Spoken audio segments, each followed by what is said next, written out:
Los falsos profetas, pastores y apóstoles están empezando a multiplicarse sin control en todo el mundo.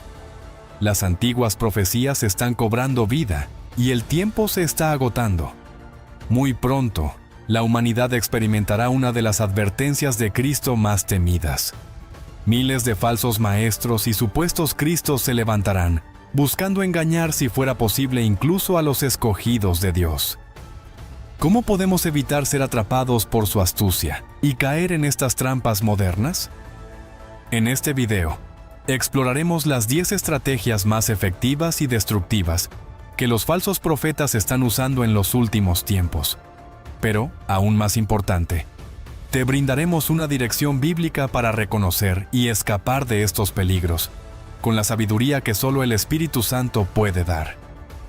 Hoy te presentamos las 10 estrategias más mortales de los falsos profetas de hoy. Primera estrategia moderna: los espectáculos de poder. En tiempos recientes, la demostración de poder espiritual ha adquirido una apariencia realmente extraña. En algunas congregaciones, lo que antes se manifestaba en humildad y sabiduría, ahora se rodea de un espectáculo que, aunque dramático y visualmente impresionante, es en esencia artificial y vacío. Las luces deslumbrantes, el estruendo de la música y los gritos intensos configuran una atmósfera de aparente poder, donde lo que debería ser una experiencia de sencillez espiritual se convierte en una actuación cuidadosamente montada.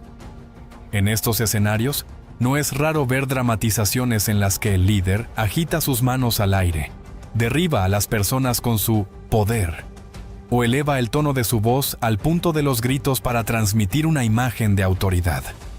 El público, inmerso en una atmósfera cargada de emoción y ruido, se ve envuelto en una experiencia intensa, pero en realidad, todo parece más un montaje que una manifestación del espíritu. Para muchos, esta experiencia es convincente.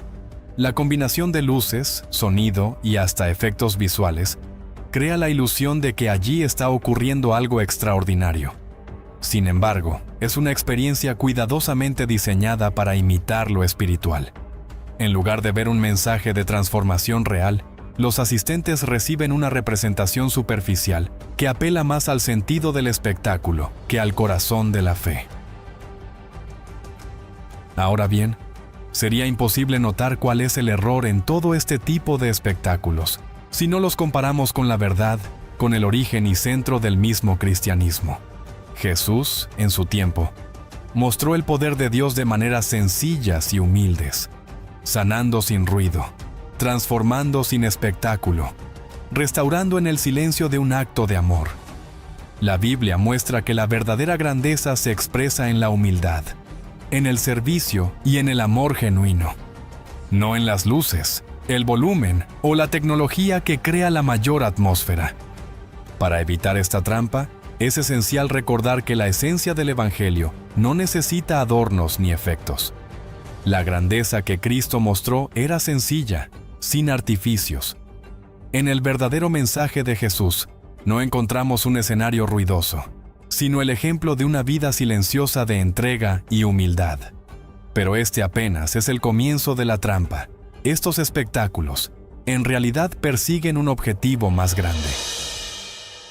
Segunda estrategia moderna: la manipulación emocional. En algunas congregaciones, la fe se ha convertido en un espectáculo donde las emociones son el centro del mensaje. Y la manipulación emocional es la herramienta principal para captar y controlar a las personas. Es un recurso tan poderoso como peligroso. Desde el púlpito, se relatan historias emotivas, testimonios de milagros y bendiciones que ocurrieron solo después de que alguien dio generosamente. Con música cuidadosamente seleccionada y sermones de tono elevado, la atmósfera se carga emocionalmente, y lo que debería ser un mensaje de fe, se convierte en un momento de pura exaltación emocional. El poder de esta estrategia está en el compromiso emocional. Las palabras resuenan con promesas de milagros y prosperidad. De fondo, la música sube, los cantos se intensifican, Y las promesas de paz, éxito y bienestar personal se repiten una y otra vez. La manipulación ocurre sin que nadie lo note, y las emociones, volátiles y profundas, crean la falsa sensación de una experiencia espiritual. Pero, ¿es eso realmente el Espíritu Santo actuando? ¿O simplemente una atmósfera emocional cuidadosamente construida? En este tipo de contextos, la gente es inducida a sentir que está en un momento de poder, cuando el mensaje, la música y la atmósfera están diseñados para generar esa respuesta. Las emociones se elevan y con ellas, la vulnerabilidad. Y en ese estado, muchos se sienten presionados a dar, a comprometerse o a tomar decisiones apresuradas bajo la ilusión de que están siguiendo una dirección divina. Es un juego psicológico sutil y efectivo. Al apelar a las emociones, se activa en las personas el deseo de pertenencia, la esperanza de un milagro, el anhelo de sentir una conexión espiritual. ¿Cómo evitar esta manipulación emocional? La respuesta, por supuesto, está en aprender a identificarla y en el discernimiento que solo Dios puede darnos.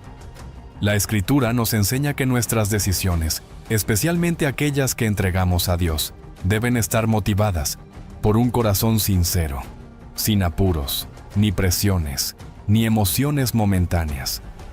La Biblia nos llama a ofrecer lo que hemos decidido en el corazón, con alegría y sin necesidad de impulsos externos, pues en la quietud y en la guía del Espíritu encontramos la verdadera sabiduría. Sin embargo, la manipulación no es efectiva si no consigue convencer al oyente de que necesita algo que solo el líder le puede ofrecer. Tercera estrategia: ofrecer beneficios espirituales a cambio de dinero. Desde su origen, el Evangelio de Cristo es en esencia una oferta gratuita de vida y salvación. Sin embargo, como cumplimiento de muchas profecías sobre los últimos tiempos, se han levantado maestros astutos que proponen otra visión. Ofrecen beneficios espirituales y materiales a cambio de sembrar dinero, de hacer pactos financieros o de invertir en el reino. Estas propuestas prometen prosperidad, privilegios espirituales o incluso protección especial. Pero ¿qué tan coherente es esto con el mensaje original del Evangelio? Lo primero que encontramos en la Biblia es un mensaje claro. El Evangelio no es una transacción comercial. Las Escrituras nos dicen que Dios, en su gran amor y bondad, nos ha bendecido con toda bendición espiritual en los lugares celestiales en Cristo, de acuerdo con Efesios 1:3. Esto implica que, al estar en Cristo, ya contamos con todas las bendiciones y garantías necesarias para vivir plenamente en todos los aspectos de nuestra vida. Las promesas de Dios son accesibles para todo creyente, sin ninguna condición monetaria. Ahora bien, es importante comprender que, en tiempos de dificultad, todos necesitamos soluciones, paz o algún tipo de seguridad. Así que, estos líderes, quienes conocen bien las necesidades humanas, presentan sus ofertas de sembrar como una solución espiritual a todos estos problemas.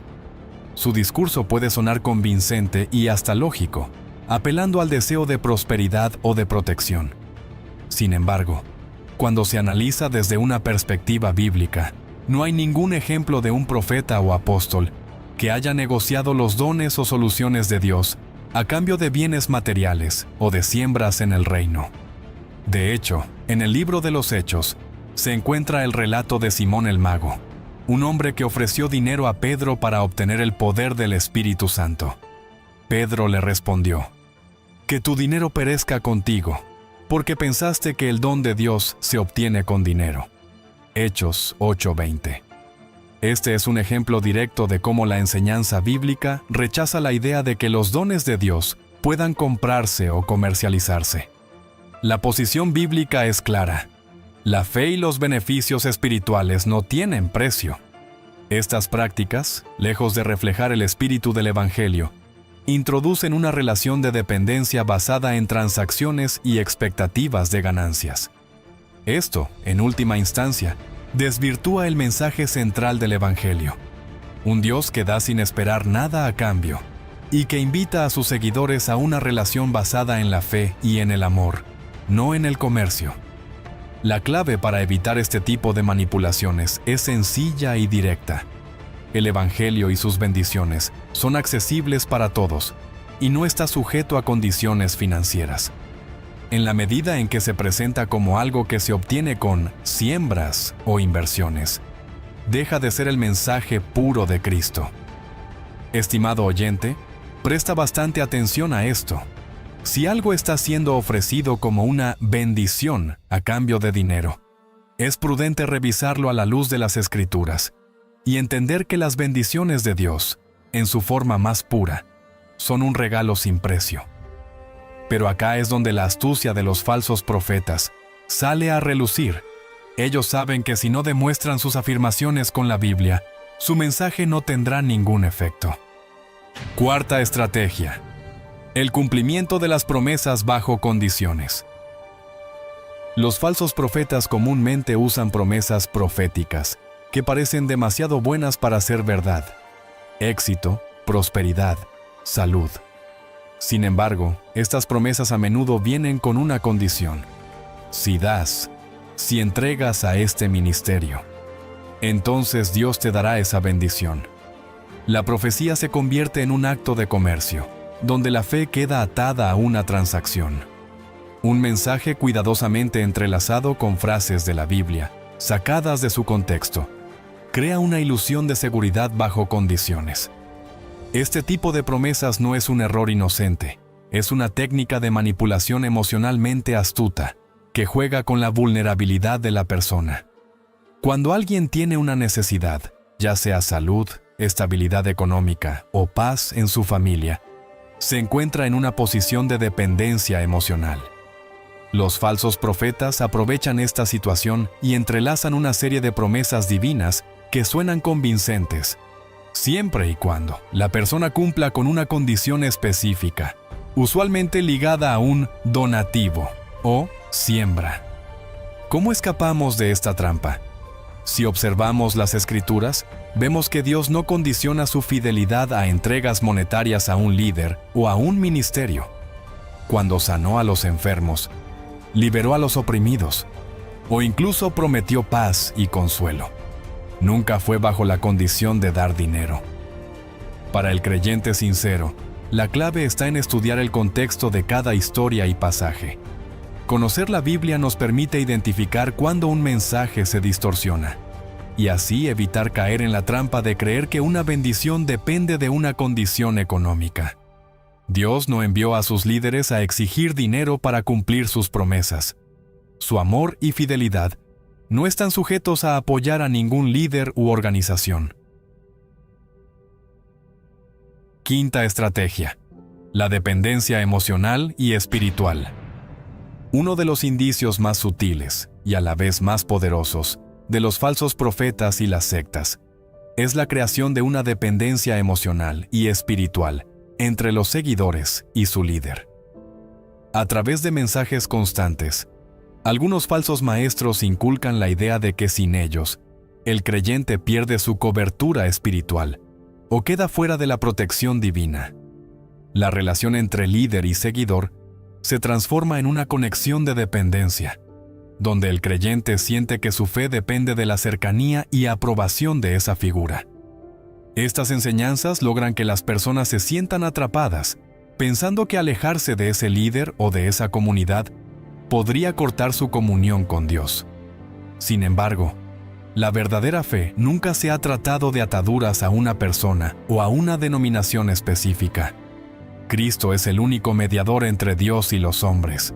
Cualquier otro es solo un instrumento reemplazable. La dependencia espiritual debe estar siempre en Él, no en un intermediario humano. Para evitar esta manipulación, es importante recordar que Jesús mismo enseñó que su verdad no depende de un lugar, ni está encerrada en una persona o una misión específica. La clave de la verdadera fe es entender que el único a quien no podemos dejar es a Cristo. No necesitamos de una estructura controladora ni de una figura humana para mantener una relación genuina con Dios. Cuando se nos enseña que necesitamos a una persona o institución para estar cerca de Dios, estamos sin duda ante un acto de manipulación. La fe en Cristo es libre, directa, y no está condicionada a ningún otro ser humano. Los verdaderos líderes espirituales no buscan control. Buscan guiar a las personas a una relación auténtica con Dios, sin imponer condiciones ni generar dependencias. Sexta estrategia: revelaciones de misterios ocultos. En ciertos grupos de falsa profecía, se enseña que el líder tiene revelaciones ocultas, misterios que solo comparte con quienes le siguen fielmente. Este es un recurso sutil y poderoso de manipulación. Crear la sensación de que solo unos pocos, los más cercanos, son dignos de conocer estas verdades profundas. Pero, ¿realmente está la fe reservada a un grupo exclusivo? La Biblia es clara. El que revela los misterios es el Espíritu Santo, y estos son revelados a los sencillos de corazón.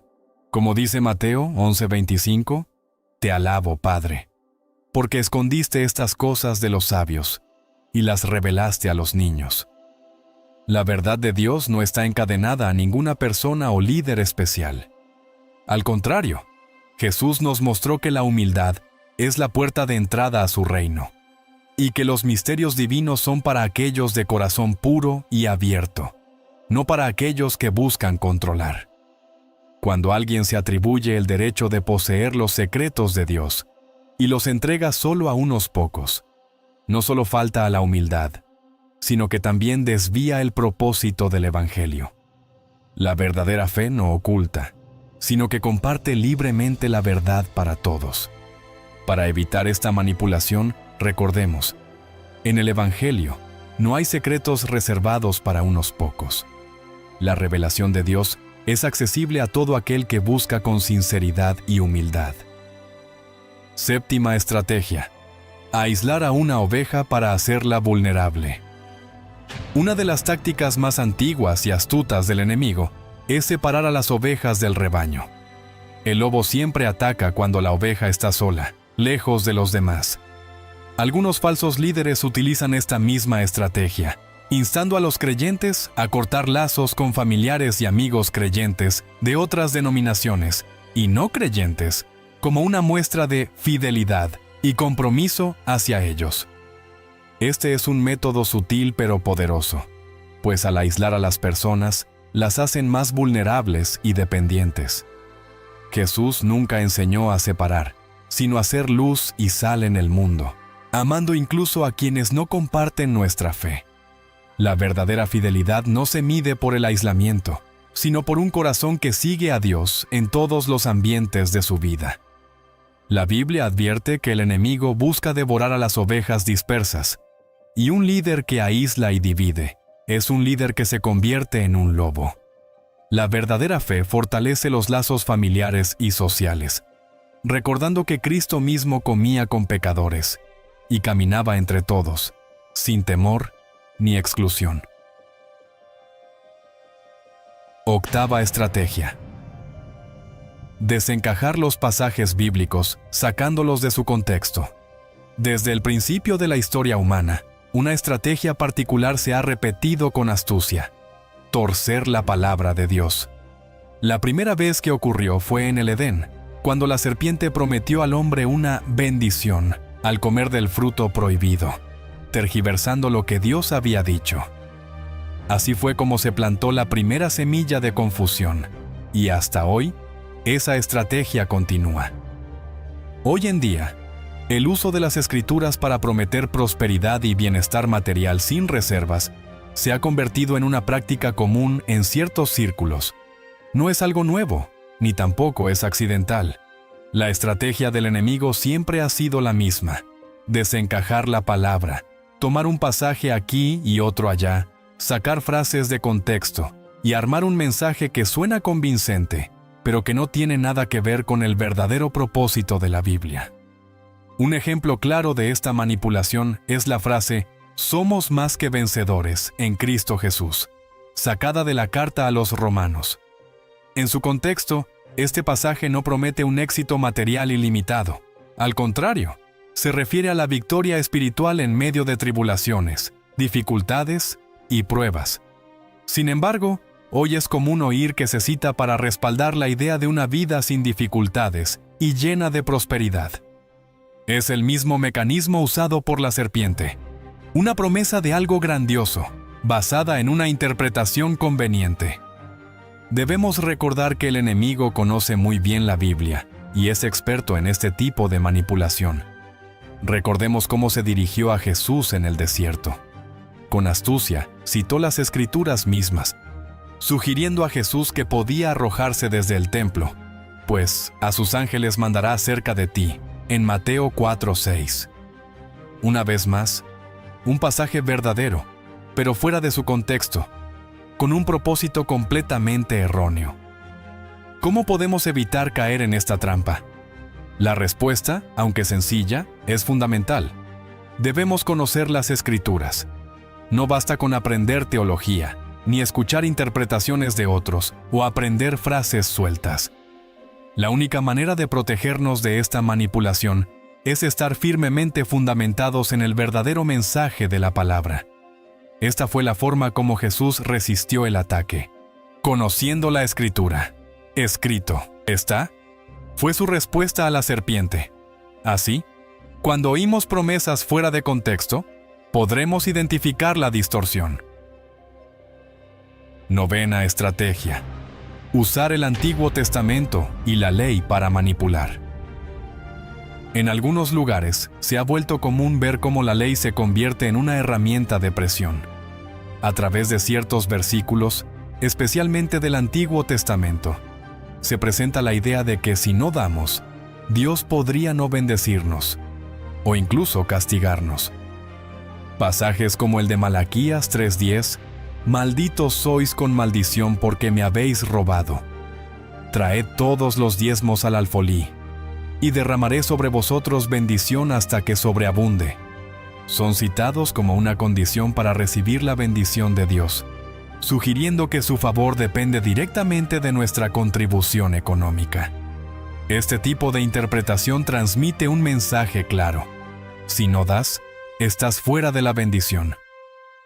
Otro ejemplo es el relato de la viuda que alimentó al profeta Elías en Primer Libro de Reyes, 17:8 al 22.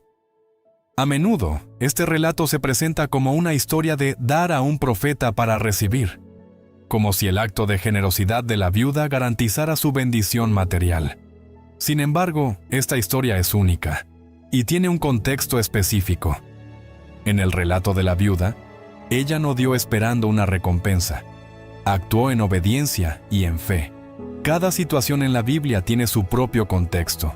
Lo que se presenta muchas veces como un ejemplo de dar dinero para recibir bendiciones es en realidad un evento único, no una regla a seguir. La clave para evitar caer en este tipo de manipulación es entender que cada relato bíblico es particular y no debe generalizarse. Así como hay pasajes que muestran bendiciones tras un acto de dar, hay muchísimos otros en los que la bendición de Dios se manifestó sin condición alguna. Naamán fue sanado de su lepra sin que se le pidiera nada. Cuando Jesús sanó a los 10 leprosos, lo hizo sin solicitarles ofrendas ni dádivas. De hecho, la mayoría, por no decir todos, los milagros de Jesús ocurrieron sin que Él pidiera absolutamente nada a cambio. Esta diferencia revela algo fundamental. Dios no necesita nuestro dinero para bendecirnos. Lo que el Evangelio demanda no es una obediencia obligada, sino un corazón libre y sincero. La verdadera obediencia nace de la convicción, no de la coacción. La manipulación se vale de un sentimiento de culpa o deuda espiritual, sugiriendo que Dios podría entristecerse o retirar su favor si no damos. De acuerdo con Segunda Carta a Corintios 9:7. La Biblia nos invita a dar con alegría, no por tristeza ni por necesidad. Lo que Dios valora es un corazón dispuesto, no una obediencia forzada por temor o manipulación. En una relación genuina con Dios, la generosidad es un acto natural. Décima y última estrategia.